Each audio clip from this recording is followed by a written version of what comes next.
In this video, we are going over position-specific training versus general training. So how often should you be training individually for position-specific skills versus generalized training that pretty much all players should be doing? We're going to cover that in this video. Hi guys, my name is Dave and this is Simplysoccer if you're new to this channel where we release videos every single week to help you improve your game and stand out on the pitch. So if that sounds good to you, make sure you hit that subscribe button and bell icon so you don't miss any videos that we release. Also, you can get my free ebook Game Changer by going into the description. Just scroll down a little bit. It'll be advertised down there.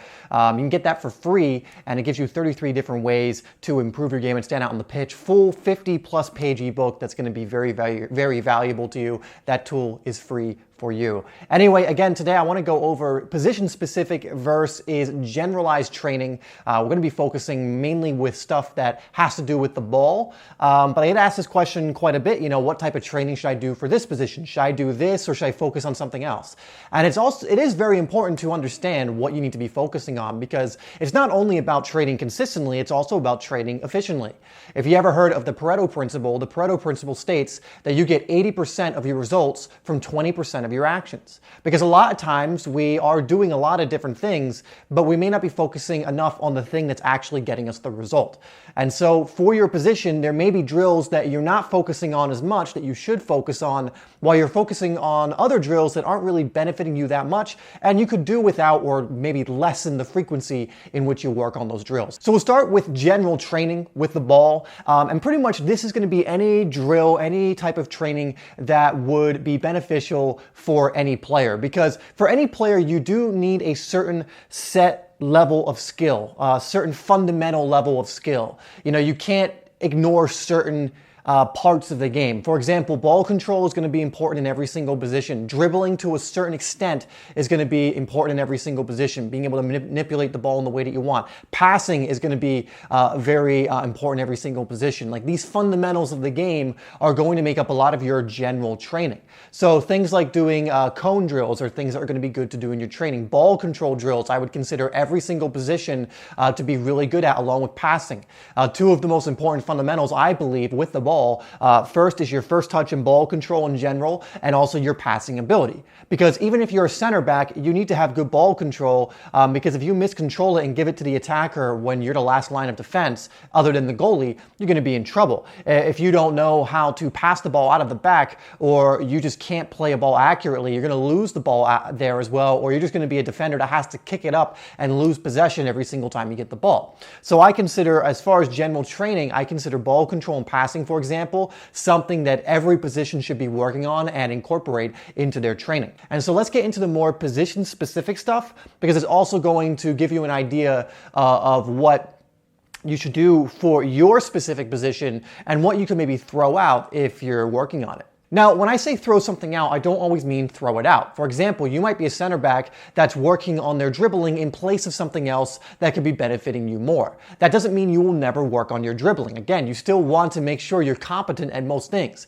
Even a defender may work on his shooting from time to time, but it doesn't make sense for a center back, for example, to go to the wall every single day and work on their shooting technique. It just doesn't make sense. You're not going to get many opportunities in matches to take shots, and it's going to be up to the more attacking players to be the threat on goal. It'd probably be better to work on your goal scoring from set pieces like headers and things of that nature than to work on strictly just being able to shoot the ball accurately on net because your time could be better spent elsewhere. So with position-specific stuff, these are obviously drills that work specifically on you becoming a better player in your position so that you can make more of an impact. Time is a very valuable thing when it comes to football because your body can only train for so long each day or each week, and you only have so much time to focus on certain specific drills. So for example, if you're a striker, you want to utilize the drills that are actually going to help you become a better striker. You're not going to focus, for example, heavily on the more defensive areas of your game if you're supposed to be a goal scorer, and vice versa. If you're someone who's supposed to be a defensive player who really breaks up attack, make sure the other strikers don't get past your defensive line, keeping that calm and composure in the back line, you're not going to really work on too many attacking drills, except in a very small way compared to the more defensive drills that you would be working on. And you're going to combine this with the generalized training. So the generalized training is something that every player will have incorporated into their routines. Again, I really believe things like movement, ball control, passing are some of those fundamentals that every single player is going to work on. I don't care what position you play in. And if you look, for example, a lot of group coaching sessions on YouTube or coaches working with players one-on-one, you'll notice that some of the most common drills that are worked on are passing and moving and ball control. Now, when you get into the more attacking positions, you'll notice a lot of passing sequences, passing and moving, controlling it in the proper way to set yourself up to shoot when you get to the more attacking players. But you'll notice that a lot of the same drills are repeated because those fundamentals are being drilled in over and over and over again. This is more the generalized training. And of course, the generalized training without the ball will include like the strength, speed, agility work, flexibility, mobility, all of those things, which again, every single player should be working on, recovery, nutrition, everything like that as well, but we're talking just the ball. So for example, if you're a midfield player, you're a center mid player, you can look at what do I normally have to do very well for my position and then work on those things heavily. So if you're just a general midfield player, a center mid, you're probably going to work on your 1 and 2 touch passing very, very often. You're going to want to work on your control, receiving the ball across your body, receiving the ball and being able to shield it right away, being able to play 1 and 2 touch passes quickly, being able to utilize space very quickly because it gets very congested, passing and moving, things of that nature. And that's something you should heavily incorporate into your routine because it's something you're asked to do very often when you play. And so a lot of your position-specific training would be around that area. Now, let's say if you're a winger. For a lot of wingers, taking players one-on-one and crossing the ball are two of the fundamental areas of that position you need to be good at. So something you might work on very often is taking players one-on-one. You might do a lot more cone drills that involve weaving, that involve running with the ball quickly over a space and being able to eat up that space very quickly, being able to cross the ball in very effectively. These are things you'll be working on as a winger, cutting inside and scoring yourself, because these are things you're asked to do very, very often. You look at a player like Ian Robin, who I believe is retired now. One of the things he actually would work on very often in his training would be weaving or dribbling on the side and then cutting in and scoring. And you can find footage of him doing this at Bayern Munich, where he's kind of weaving in and out, working on agility, weaving with the ball in and out as well, passing it off to someone, getting the ball back, taking one touch, and then whipping it to the near or far post.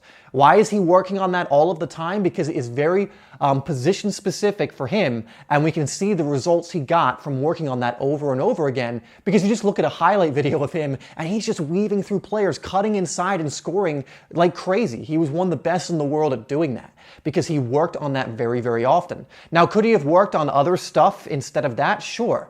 But would that other stuff have had as much an impact on his game than what he had worked on? Probably not.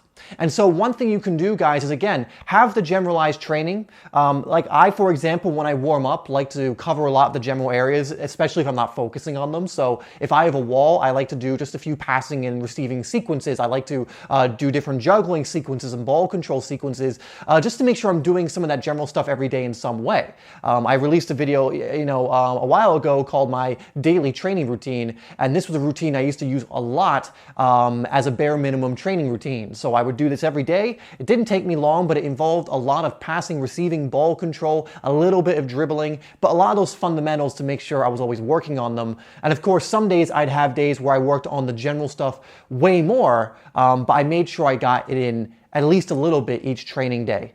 And so you can do that while also combining some days with your position-specific stuff. For example, as a striker, I would work on my shooting a lot and my finishing a lot. And this played huge dividends, especially in university when I was my school's top scorer, because I worked on this area so much. And my job mainly was to put the ball in the back of the net.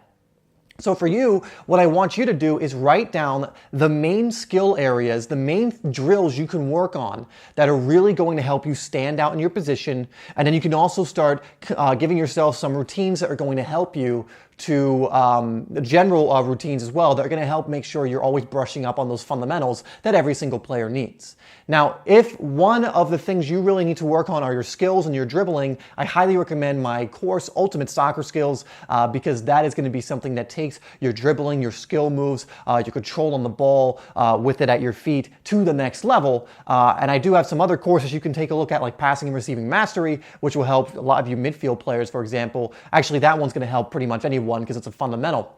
But if not, you can create your own routines that are going to help you in your position. All right, guys, so that's the difference between generalized and position-specific training. If you have any more questions about that, perhaps I'll make another video in depth. This was just kind of a general video, ironically, about these two areas, and just a call to make sure you are doing the things that are going to impact your game the most. I don't see enough players, for example, doing these position-specific drills that are really going to help them. Like not enough strikers, for example, really doubling down on their finishing, or wingers really doubling down on that one-on-one and dribbling ability.